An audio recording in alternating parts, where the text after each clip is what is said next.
Chega mais, nação, vamos aqui analisar as últimas informações do Flamengo, o Mengão que pega o São Paulo pelo Campeonato Brasileiro. Vamos ter mudanças na escalação, a gente vai analisar a imprensa esportiva falando sobre isso, palpites e muito mais. Chega aqui daquela moral, deixa o seu like, se você não é inscrito aqui no canal Meu Mengão React, eu convido você a fazer parte aqui, todos os dias trazemos para vocês as informações do Flamengo. Já vai nos comentários. Já coloca aí de qual cidade você acompanha nossos vídeos, tá no Rio de Janeiro, São Paulo, Sergipe, Alagoas, Minas Gerais, Tocantins, Brasília, Ceará. Põe seu estado, a sua cidade ou seu país, se tá fora do país, e o seu palpite para Flamengo e São Paulo, tá bom? Créditos, canal ESPN Brasil, vamos lá para as informações do Flamengo. Breler, virando a chave agora para Flamengo e São Paulo. Flamengo voltou aí da Copa, 4-0 na Chapecoense, goleada, tranquilo. São Paulo saiu na frente do Atlético Paranaense, tomou uma virada, já teve protesto da torcida, já vaiaram e tal, já xingaram, diretoria, já voltou daquele jeito, daquele jeito. Aí eu te pergunto, Rafa, pro Flamengo, a vitória é fundamental para não desgarrar do Palmeiras, ou dependendo do que acontecer com o Palmeiras, até diminuir essa diferença. É a briga dos dois, certo? O São Paulo, se ele perder, e vamos combinar, é um jogo com o Flamengo. Acontece, embora o São Paulo, o retrospecto com o Flamengo seja muito bom. Mas se perder, acontece. Mas se ele perder, dependendo do que acontecer na rodada, ele pode ser puxado ali para muito próximo da zona do rebaixamento. E aí, do jeito que já está a relação com torcida e tal, dificuldade, outro time com transfer ban e tal, a gente sabe como fica o clima. Eu te pergunto, para quem a vitória é mais importante, é mais pesada, é mais determinante? Pensando na perspectiva própria do clube, para o São Paulo, evidentemente. Eu acho que para qualquer time que vencer o Flamengo ou o Palmeiras nesse Campeonato Brasileiro, a vitória tem um peso diferente, porque poucos serão os que conseguirão esse êxito ao longo de todas as 38 rodadas e agora falta apenas metade da competição. Então, claro que para o São Paulo, na perspectiva do São Paulo, a vitória é mais importante. Embora o Flamengo saiba que ele tem um déficit matemático em relação ao Palmeiras, e acho até que ele é um déficit relativamente pequeno, não pelos 7 pontos em si, mas pelo fato do Flamengo ter um jogo a menos, esse jogo ser em casa contra o Mirassol, pelo fato de ainda termos um jogo entre ambos no segundo turno que vai ser disputado em São Paulo, e a gente sabe que o Flamengo pode ganhar em São Paulo, assim como o Palmeiras ganhou jogando no Maracanã. Então não é propriamente a diferença que preocupa tanto assim, tendo 19 rodadas pela frente, na minha concepção. Preocupa, evidentemente, é a questão de estar ali sempre mantendo essa distância direta com o seu adversário na busca pelo título brasileiro. Então é evidente que para quem quer ser campeão brasileiro, todos os jogos são decisões. O Flamengo tem aí 19 decisões pela frente, né? O Flamengo tem, portanto, uma responsabilidade muito grande na busca por esse título de vencer todos os jogos, principalmente os jogos em casa. Agora, se a gente for separar a perspectiva de um e a perspectiva de outro, pelos momentos, o São Paulo evidentemente precisa mais, né? O São Paulo não é um time para poder ficar brigando na parte de baixo da tabela. O São Paulo tem recursos para pensar em coisas maiores no Campeonato Brasileiro. O São Paulo tem a terceira principal torcida no país em termos numéricos. Isso está comprovado. Então, assim, eu entendo, terceiro ou quarto no máximo, né? Discussão aí com o Palmeiras. Eu entendo que, se a gente analisar separadamente os contextos, o São Paulo acaba tendo nesse jogo uma pressão sobre si maior, embora seja o Flamengo. E aí aquela velha história, não dá para dizer que perder para o Flamengo vai transformar o elenco o ambiente do São Paulo numa crise maior do que já está. Talvez é uma... Claro, ninguém fica esperando derrota, mas é uma derrota que se acontece, se não for uma derrota cachapante e tal, é uma coisa que, ok, aconteceu. Tá no contexto, né? Tá no planejamento. É o contexto. Agora sim, Zé, eu entendi o que o Rafa falou, mas eu ainda acho assim. Tudo bem, são 19 rodadas ainda pela frente. Se dá um tropecinho, o Flamengo pode recuperar, ter confronto direto, tem muito campeonato. Só que assim, o quanto antes... ganhar, melhor. O Flamengo ganhar, o Flamengo ir tirando a diferença, ou o Flamengo não deixar o Palmeiras desgarrar, melhor. Porque se acontece de perder para o São Paulo e o Palmeiras ganha, esses 7 pontos, que na realidade podem ser 4, eles viram 7 de verdade. Sim. Né? E aí, tem muito... Mas aí a pressão vai aumentando.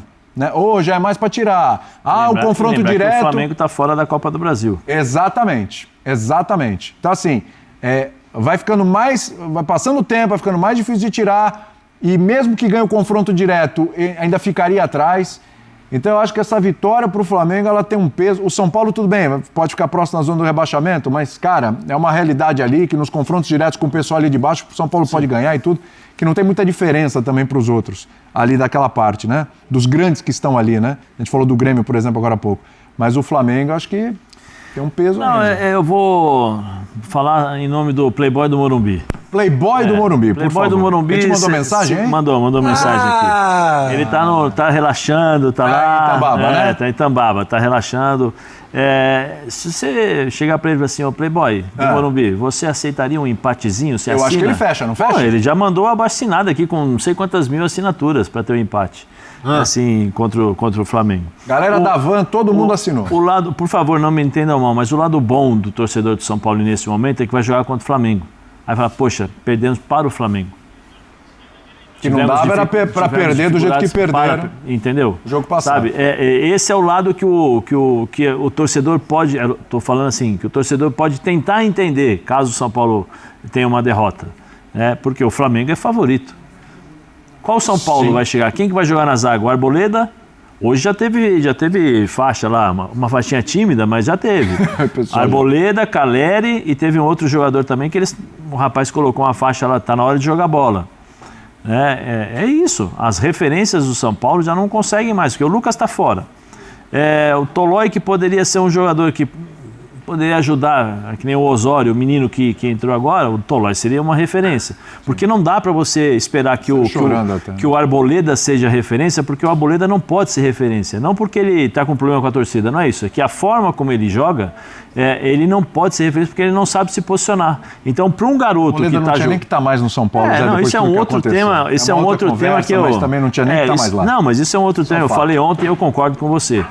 Mas assim, analisando tecnicamente, o Arboleda não é um jogador que se posiciona bem. Ele se destaca, ele consegue muitas vezes chegar na bola pela capacidade física dele. Mas, para um menino que está chegando, o São Paulo, quem é a zaga? Qual é a zaga que vai jogar contra o Flamengo? Flamengo, pois é. O meio-campo, Pablo Maia, o Bobadilla que ainda não chegou. O Pablo Maia, que infelizmente não conseguiu jogar o futebol que vinha jogando, talvez agora com o Dorival, porque o melhor momento dele foi quando ele estava com o Dorival, inclusive até cogitado para a seleção brasileira. Então, talvez ele consiga jogar, mas os indícios são bem diferentes e vai depender do Marcos Antônio, que é o cara que faz algo diferente. Que é o do Transfer Ban, né? É o cara do algo transfer. Mas ele não vai conseguir jogar 90 minutos como foi contra o Atlético. Sim. E aí você vai jogar contra o Flamengo, que é um timaço, que você tira um, coloca outro do mesmo nível e às vezes até pior, porque característica é diferente. Se eu vou ficar parado, aí você pega, muda a situação, aí o Bruno Henrique, aí você fala, não, agora vai ter um cara que vai segurar um pouquinho mais, Samuel Lino, aí Cebolinha, aí você fala, meu Deus do céu, entendeu? Então assim, eu acho que o São Paulo, o Dorival tem que, de novo, mais uma vez, mais uma situação, a mesma situação do Dorival vem se repetindo nos últimos anos.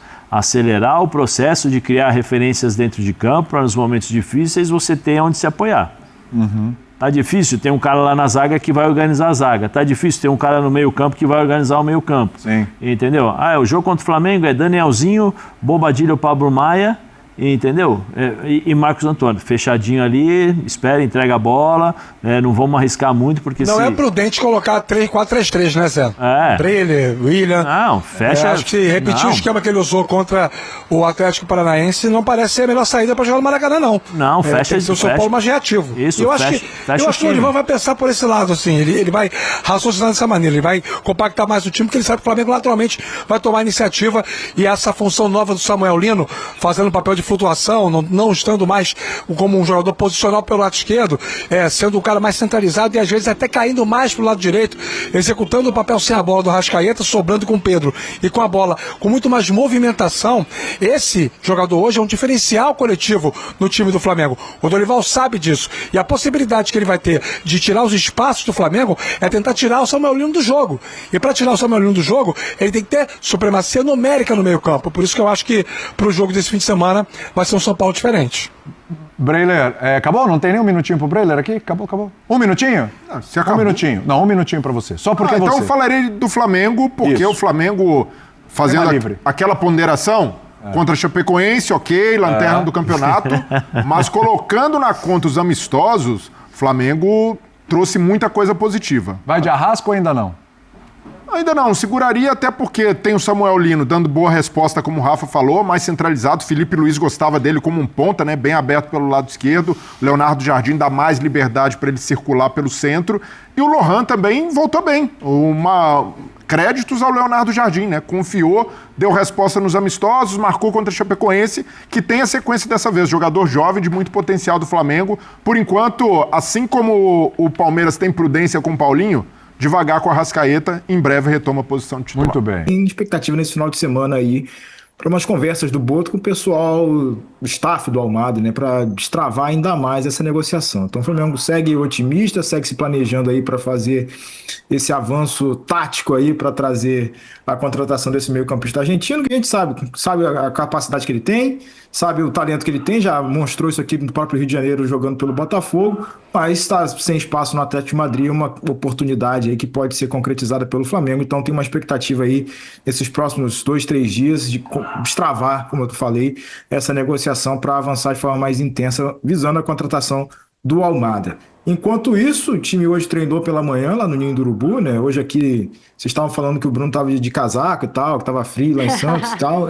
Hoje também é dia de usar casaco aqui no Rio de Janeiro, dia fechado, e o Flamengo se preparando lá no Ninho do Urubu para esse jogo contra o São Paulo. E 2 pontos de atenção, né? Um é avançar nesse recondicionamento físico do Arrascaeta, pensando, claro, em ter mais minutagem, dar mais minutagem, proporcionar mais minutos aí pro meia uruguaio, que voltou aí depois de jogar, né? Voltou a jogar depois de muito tempo, desde abril que ele não atuava pelo Flamengo, voltou a atuar no segundo tempo contra a Chapecoense. E aí vamos ver se Leonardo Jardim, aí o último treino amanhã vai servir para isso, se o Leonardo Jardim vai confirmá-lo entre os titulares contra o São Paulo ou não. O segundo ponto diz respeito a Gonçalo Plata e, consequentemente, a Lohan. Por quê? O Plata está com um problema no joelho, ele saiu reclamando de dores contra a Chapecoense. O Lohan foi quem entrou e inclusive fez o gol nessa partida durante o 4-0, né, ajudando a contribuir para esse goleado de 4-0 contra a Chapecoense.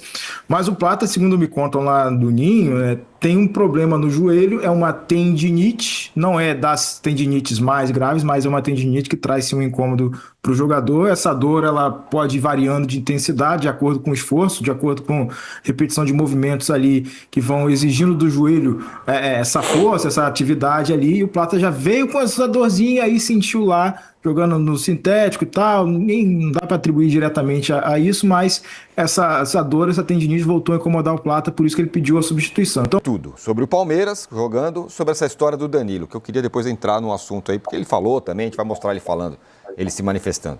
Eu penso um pouco diferente sobre as duas vitórias. Os adversários são risíveis. Os dois. A Chapecoense é péssima e o Coritiba em casa é péssimo. O Coritiba em casa, ele tem a 4ª pior campanha. É, verdade. 17º lugar. E fora de casa ele tem a 4ª, tinha até o início da rodada, a 4ª melhor campanha. Continua a ter. Então, ganhou 14 pontos como visitante e 12 como mandante. Aí você vê os gols, o primeiro gol do Palmeiras, o segundo gol, assim, é de uma incompetência do sistema defensivo do Coritiba, impressionante. E o gol do contra da Chapecoense, os 2 jogadores batem cabeça e um deles bota a bola para dentro do próprio gol. O segundo gol do Flamengo. Então acho que os adversários muito fracos. O Coritiba é um fenômeno com relação a em casa e fora, impressionante, time sem mando de campo, né? Muito mal. Eu acho que os 2 venceram com muita facilidade, como deveria ser. Jogos que poderiam se tornar mais complicados num outro cenário, mas a incompetência dos adversários, acho que a mim chama muita atenção. Por isso que eu citei o Almada. O Almada seria um jogador também para um setor que o Flamengo está bem servido. E só para salientar, o Almada não fica 6 meses em nenhum lugar, hein? Não fica 6 meses nos Estados Unidos, não fica 6 meses no Botafogo, não fica 6 meses na França, não fica 6 meses no Atlético de Madrid, só para dar uma base do jogador que o Flamengo pode estar contratando. Flamengo que tem Paquetá, Arrascaeta e Samuel Lino, por exemplo, né? Então, eu acho que essa situação do investimento... Sabe qual que é a grande... acho que a grande surpresa no caso do Danilo, por isso a discussão sobre a imprensa, sobre o técnico do Botafogo, a declaração, o post do Danilo, é que dessa vez a vontade do jogador não prevaleceu. E a gente está meio surpreso com isso.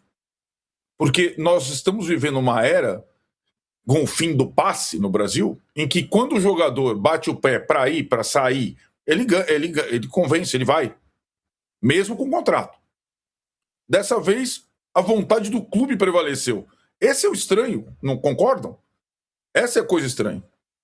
E acho que a expectativa do Palmeiras, da Leila, é o Danilo vai bater o pé, a proposta nossa é muito boa, ele vai sair. Como o Paquetá saiu, como o outro saiu, como o outro saiu. Não. Prevaleceu a vontade do clube. Essa é a surpresa nessa negociação para mim. Parece que a gente está falando de uma negociação de tempos antigos. Fala aí, Mauro. Eu só queria dizer o seguinte, Almada, eu também acho que é muito dinheiro, 27 milhões de euros por 50%. Né? Embora ele faça aí 5 anos de contrato, ele vai jogar no Flamengo. Os outros 50% que são do Botafogo. O Botafogo só vai ter esse dinheiro se por acaso ele for vendido amanhã ou depois. Não adianta nada ter 50%. Pode acabar o contrato, o cara pode ficar livre em 5 anos, sabe lá o que vai acontecer. Só que assim, tem um contexto, né, Arnaldo? Ele ficou 2 anos e meio nos Estados Unidos, no Atlanta. Aí ele vem para o Botafogo, o acordo dele com o Botafogo é jogar durante 6 meses e ir para o Lyon. E ele não fica muito tempo do Lyon porque o Atlético de Madrid rapidamente o compra. E ele não deve ficar no Atlético porque o Atlético quer negociar. Porque o Atlético precisa de dinheiro para comprar outros jogadores para outras posições. Então tem todo um contexto. Não é assim que o cara não quer ficar. Várias situações foram levando a isso. Eu também acho que 27 milhões que o Flamengo se propõe a pagar por 50%, bem caro. Né? Também não sei se vai sair alguém. Carrascal, quero dizer. Né? Que é um jogador que está bem queimado depois daquela pataquada que ele fez para Flamengo e Palmeiras antes da Copa do Mundo. Então pode ser que, como a janela está se abrindo, né? Não sei se tem proposta por ele ou coisa parecida. É possível que saia, aí seria meio que uma reposição, né, com um jogador que é mais caro, mas enfim, é melhor também do que o que estaria saindo. Aí a gente tem que aguardar para ver como é que essa coisa vai se definir. O mesmo valeria para o Palmeiras, se por acaso alguém fosse sair e a chegada do Danilo, nesse caso específico. Agora, é preciso nessa hora que a gente procure, é o que eu estou tentando fazer, junto às pessoas que conseguem traduzir para a gente a realidade financeira dos clubes com relação a receita, despesa, compromissos próximos, compromissos lá na frente, receitas que estão chegando, receitas que vão só para o ano que vem, para entender como se viabiliza esse tipo de compra. Né? Porque, por exemplo, na minha visão, o Flamengo está dando agora um calote dos empresários. Né? Isso, até recebi essa informação de uma pessoa, não do clube, mas outra pessoa que apurou e comentou comigo, faz sentido. O Flamengo está ganhando tempo, porque ele tem receita a receber no ano que vem, ele adia o pagamento dos empresários, ele aumenta a sua liquidez agora para poder dar uma entrada e contratar o Almada. Faz sentido. Agora, aí tem uma coisa, né, Mauro? Dinheiro... Não estou defendendo, não, estou explicando. Tá? Dinheiro não aceita ofensa. Né? O que me preocupa sempre é uma coisa um pouco do esbanjamento. Né? Isso que o Trajano falou em relação ao Palmeiras querer mostrar para o Botafogo, com quem tem essa rivalidade recente, vocês não podem recusar uma proposta minha porque eu tenho, está aqui e ponho na mesa. Bom, faz o gesto, faz toma a atitude, faz a barretada, como dizia Getúlio Vargas, e depois compensa. Quer dizer, isto é boa gestão? Essa é a minha dúvida. Você gastar mais do que você precisaria gastar só para mostrar que você pode. Né? É o novo rico, em última análise, né? Que tem 5 carros na garagem, Porsche, Ferrari, não sei o quê. E aí, de repente... Ontem o Casagrande aqui, no All News, ele falou um negócio interessante dos tempos que ele morava na Itália, que a Inter e o Milan dominavam o futebol italiano. Então, a Inter... O mercado, né? O mercado. A Inter contratava um cara, o Milan ia lá e contratava outro. Então, aí virou a Inter dos alemães e o Milan dos holandeses. Então, ele falou que era um negócio assim, que era quase que um dizendo para o outro, você vai contratar, então eu vou contratar não sei quem. Acho que esse negócio tá na jogada, vocês entendem que tá ou não? Não, porque, assim, eu não acho que não. Eu não acho que o Palmeiras está querendo Danilo por causa do Flamengo, nem o Flamengo quer o Almada por causa do Palmeiras. Não. Eles querem porque eles querem. Deixa eu tentar, em outro sentido. Olha, se o Flamengo tiver o Almada, esses caras podem colar na gente aqui no Brasileiro, podem ganhar tudo e a gente está disputando com eles. E a mesma coisa, se o Palmeiras tiver o Danilo, a gente tem que ter um time mais forte. Mas digamos que aí... Porque no fim a disputa é entre eles, não sei. Mas que seja, eu acho que é um raciocínio possível. É isso aí, nação. Tá aí as últimas informações do Flamengo. Cara, esse negócio aí tá girando muita conversa, né? O Palmeiras que perdeu o Danilo, o Botafogo vai continuar com o Danilo.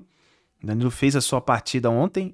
E agora o Thiago Almada, que tá muito próximo do Flamengo, se tornar um novo reforço do Flamengo. Muitos dizem que até domingo já tem resposta sobre Thiago Almada. E aí, meu amigo, se chegar, é um baita de um reforço. Vamos ver o que vai acontecer. A gente vai trazendo para vocês todas as informações. Agora, falando de Flamengo e São Paulo, galera, já deixa nos comentários aí o seu palpite. Eu quero ver quem vai acertar o palpite dessa rodada do Campeonato Brasileiro. Você já tem seu palpite? Escreve aí nos comentários e vamos ver quem vai acertar. Eu deixo o meu palpite aqui já, hein? Para mim, Flamengo 2, São Paulo 0. Tamo junto, a gente se vê no próximo vídeo.